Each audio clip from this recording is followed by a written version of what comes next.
ഇതിങ്ങനെ അഴിഞ്ഞാടാനുള്ള സ്ഥലമല്ല. ദേവി, ഞാനൊരു പുരുഷനാണ്.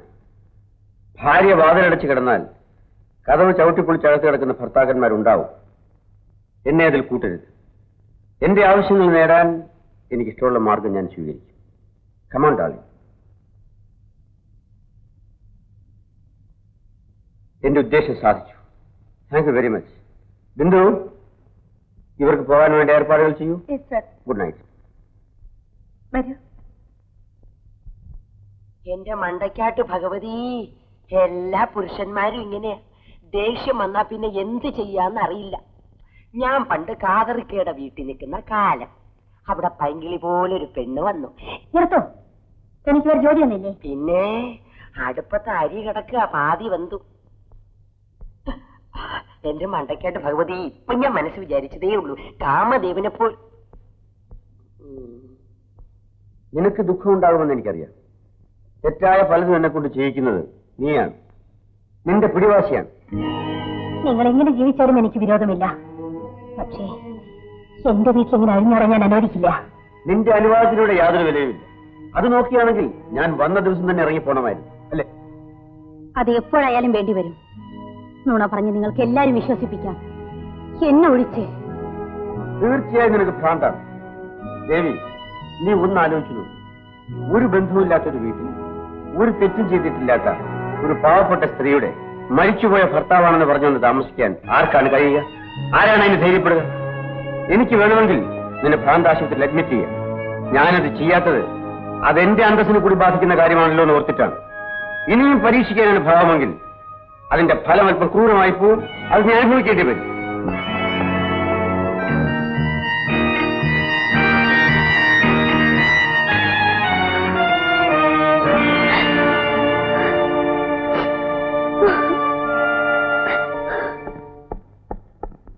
ബിന്ദു, ദേവിക്കുള്ള ആഹാരം മുകളിലേക്ക് കൊടുത്തയക്കും. ആരെങ്കിലും ടെലിഫോൺ ചെയ്താൽ ഞാൻ വൈകുന്നേരം വരുമെന്ന് പറയും. ആ ശങ്കരൻകുട്ടിയോട് ഒരുങ്ങിയിരിക്കാൻ പറയും. ഞാനിന്നൊരു ഹണ്ടിങ്ങിന് പോകുന്നു. Just for A change. Okay? ശരി സർ.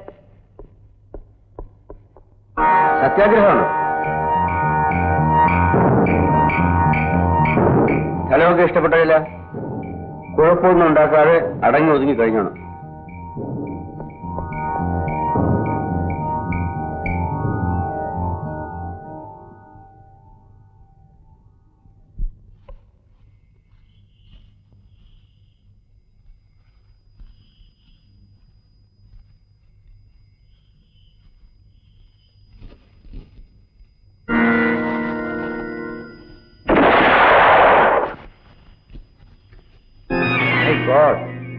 നിങ്ങൾ എന്നെ കൊലക്കുറ്റത്തിന് ജയിലിൽ കയറ്റാനുള്ള പുറപ്പാടാണ്. എന്താ ഇവിടെ ഈ രാത്രിയിൽ? ഞാനൊരു കുറ്റവാളി അന്വേഷിച്ചിറങ്ങിയതാ. എന്നിട്ട് കിട്ടിയോ? കിട്ടിയിട്ടില്ല. കിട്ടും, ഇന്നല്ലെങ്കിൽ നാളെ. Wish you all the best. Mister Gopinath, അസൗകര്യമില്ലെങ്കിൽ ഒരു ഉപകാരം ചെയ്താൽ കൊള്ളാം. എന്താണ്? ഞാൻ നായാട്ടിന് ഇറങ്ങിയത് എന്റെ ഭാര്യയ്ക്ക് തീരെ രസിച്ചിട്ടില്ല. പേടിയുണ്ടാവും. ഒന്ന് അങ്ങോട്ട് ചെല്ലു, ഒരു ധൈര്യത്തിന്. ഞാൻ വന്നിട്ട് പോ. ബുദ്ധിമുട്ടാവില്ലെങ്കിൽ മതി. നിങ്ങളാവുമ്പോ പലതും പറഞ്ഞിരിക്കാമല്ലോ. എനിക്കാണെങ്കിൽ നിങ്ങളെ വലിയ വിശ്വാസമാണ്. Just like a brother. Okay? I am sorry, എനിക്ക് വേറെ കുറെ ജോലിയുണ്ട്. It's all right. പിന്നെ കാണാം. വരൂ.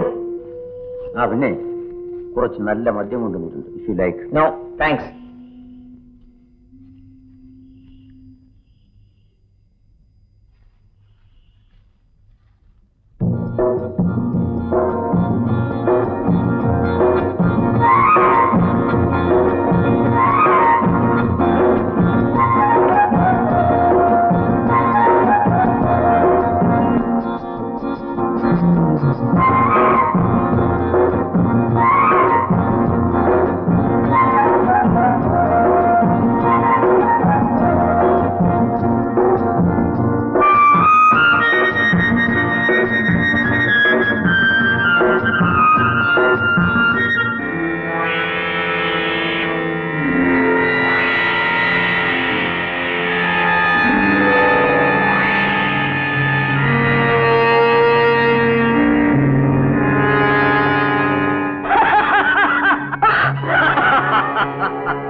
ഇവിടെ ഇങ്ങനെ തനിച്ചിരിക്കാൻ പാടില്ല. ജനുവരി 14 തീയതി ഈ കുന്നിൻ ചെരുവിൽ എന്റെ മോൾ എൽസി കൊല്ലപ്പെട്ടു. അവൾക്കും നിന്റെ ഇതേ പ്രായമായിരുന്നു, ഇതേ രൂപമായിരുന്നു.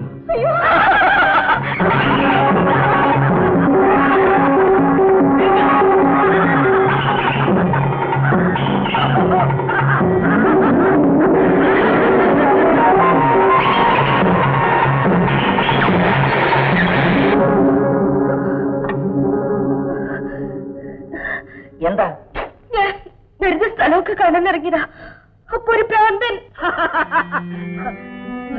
1974 ജനുവരി 14 തീയതി എന്റെ മോൾ എൽസി കൊല്ലപ്പെട്ടു. അവൾക്കൊരു കള്ളക്കാമുകനുണ്ടായിരുന്നു, ഇതേ പ്രായം. സാരമില്ല, ഭ്രാന്തന. കാറ് കയറിക്കോളൂ, ഞാൻ വീട്ടിൽ വിടാം.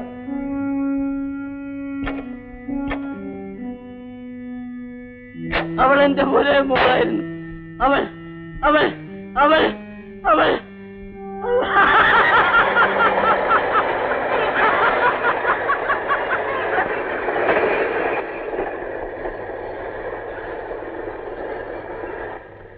നിർത്തിക്കൊള്ളൂ, ഞാൻ ഇവിടെ ഇറങ്ങിക്കോളാം.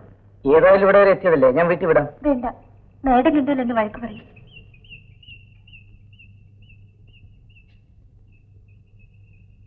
താങ്ക്സ്.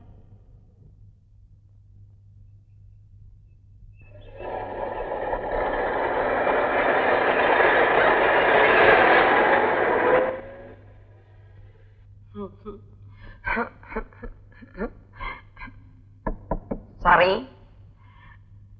സാറേ, സാറേ. അയ്യോ, കുളിര് കോരിപ്പോയി. എനിക്കെന്തോ വേണം? ഈ ശങ്കരിക്ക് ഇവിടെ ഒരു സ്ഥാനവുമില്ല സാറേ. പുറത്താണെങ്കിൽ കൊമ്പം മീശ മിറപ്പിച്ചോണ്ട് മിണ്ടാപ്രേതം, അകത്താണെങ്കിൽ ഇംഗ്ലീഷിൽ ചീത്ത പറയുന്ന ഒരു പെണ്ണും. ഇവരുടെ മാനം മര്യാദയിട്ട് ശങ്കരി എങ്ങനെ ജീവിക്കും സാറേ? അവരെന്ത് ചെയ്തു എന്നാ താൻ പറയുന്നത്?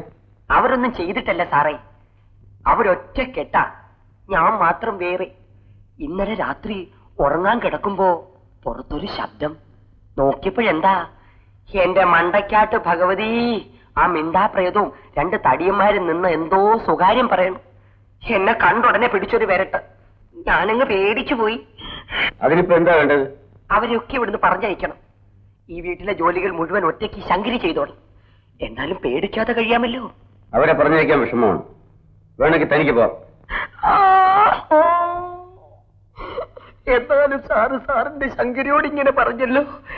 എനിക്കിനി ചത്തോ മതി എന്റെ മുണ്ടൊക്കെ.